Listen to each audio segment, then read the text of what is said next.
Hi, hello, vanakkam, and welcome back to yet another episode on your favorite Little Law YouTube channel. So today in this video, we are going to see a highly and most of the time it's been asked. I would say it's a frequently asked interview question. So I'm going to walk you through the question. I mean, as I told you, it's a very common question that which will test your understanding of how the OAuth 2 token works and how is your the performance testing knowledge and everything. So before we go into this question, this is me, Yathan Shanmugam. I welcome you all to our Little Slaw YouTube channel. And in fact, we are going to have our last training, the final training of 2025 with Locust. So if you're interested in learning Locust end to end from beginning to advanced, please do let me know in the comment section, or you can even email me for more information. And coming back to this question, so imagine you are in an interview and the interview asks you the question that we are testing an application that uses OAuth2, which is OAuth2 token. So the access token expires every 15 minutes, but I want to run a load test for 1 hour. And if we just extract the token at the start, the script will automatically fail after 15 minutes because it automatically expires after 15 minutes, right? So how do you design a script to handle this without stopping the test? So the test should run. Meanwhile, the token also must get generated and it should be added to the script so that it keeps on, the session will keep alive and the test will run for 1 hour or like for 2 hour or whatever the duration of the test. So now this is actually a brilliant question because it tests multiple concepts at once, right? Because it's checking if you understand about the OAuth token, the token lifecycle management, and about the JMeter logic controllers and the variable scope. So the key problem here is the mismatch in timing because your token lives for only 15 minutes, right? Just for 15 minutes, and you want to run your test for 1 hour, but your test needs to run for a full hour, like for 1 hour, or even sometimes you will be asked to run a soak testing like for 8 hours, so or a load test for like 2 hours. So what would you handle? How would you handle this? So what happens after 15 minutes, right? So your script starts failing with 401 unauthorized errors because your OAuth token has been expired, right? So let's move to the next slide to understand why the simple approach doesn't work and how to fix this issue. So moving on to the second slide, why does the simple extraction method fail? The simple extraction, when I mean the normal, the very basic correlations, right? So many testing engineers make this mistake, which they think that I will just log in once in the setup thread group, I extract my token and I use it through the test. It might sound logical, right? But the problem is your token expires after 15 minutes or exactly at 15 minutes and your test runs for 60 minutes, 60 minutes.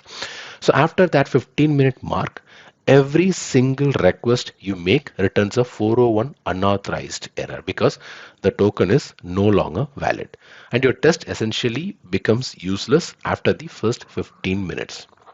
So what's the solution for this? So now we understood what's the problem and let's see what's the solution. So the core logic you need is this: you cannot just log in once and forget about it. You must check the token validity during the test execution, not just at the beginning. So think about it like this. So in a real world application, when your token expires, the application automatically refreshes it, right? And your load test needs to do the same thing. So you need to dynamically refresh the token before it expires. And this is where the JMeter's logic controllers and preprocessors come together, right? So you're gonna, so most of the times what happens is we learn logic controllers separately and we learn preprocessors separately. But what happens is the way how we rightly mix them will actually give us the real result. So let me show you exactly how to implement this in the third slide. So the solution here is, if I'll give you two approaches basically. So the first thing is you have to add a JSR223 preprocessor right before your main transaction, right? So in this preprocessor, you'll write a script that checks the current system time against the expiry time variable that you extracted during login. So the logic is simple. So if the current time is greater than or if it is equal to expiry time, it will trigger a refresh token request. And here I'm giving you the pseudocode because for your interview, this is the maximum thing that you need. You don't need to write the entire logic. All you need to just give this, and this is the maximum keywords that are expected by the interviewer. So even if you want, you can even make a note of it. So if the current time is greater than or equal to expiry time, which is the trigger refresh token request, This way, before every transaction, you're checking, hey, is my token still valid? And if not, let me refresh it real quick. And this is how you do. So again, let me reiterate the logic. So it's very simple. If the current time is greater than or equal to the expiry time, you're going to trigger you're going to refresh the token request, right? So here again is the pseudo test code. So this is not the actual code. This is what the maximum thing that the interviewer expect from you. And the second part is the approach to, which is controller based approach. So you can place your token generation logic inside a while controller, right? So inside a while controller, or even you can even place inside a throughput controller. So these controllers should trigger only when a specific flag, let's say a token expired flag, is set to true. So your script constantly monitors that is the token expired true.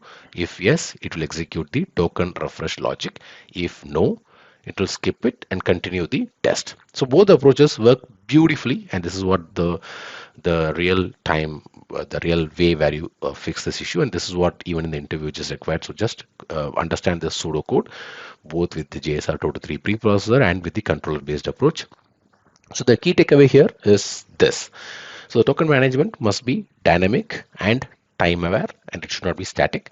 So in an interview, if you can explain this logic clearly and show that you understand the variable scope and how the logical controllers work and the OAuth token works, its life cycle, and you are demonstrating a senior level thinking. So that's it for today, and I hope this helps you ace your next performance testing interview. And if you find this useful, please like, subscribe, and see you all in the next video.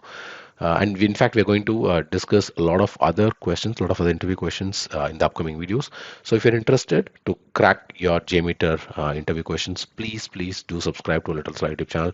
We are going to see a lot of interview questions, mainly on real-time scenario. Like when I say real-time scenario, the real-time questions that's been asked and the real scripting challenges that everyone faces.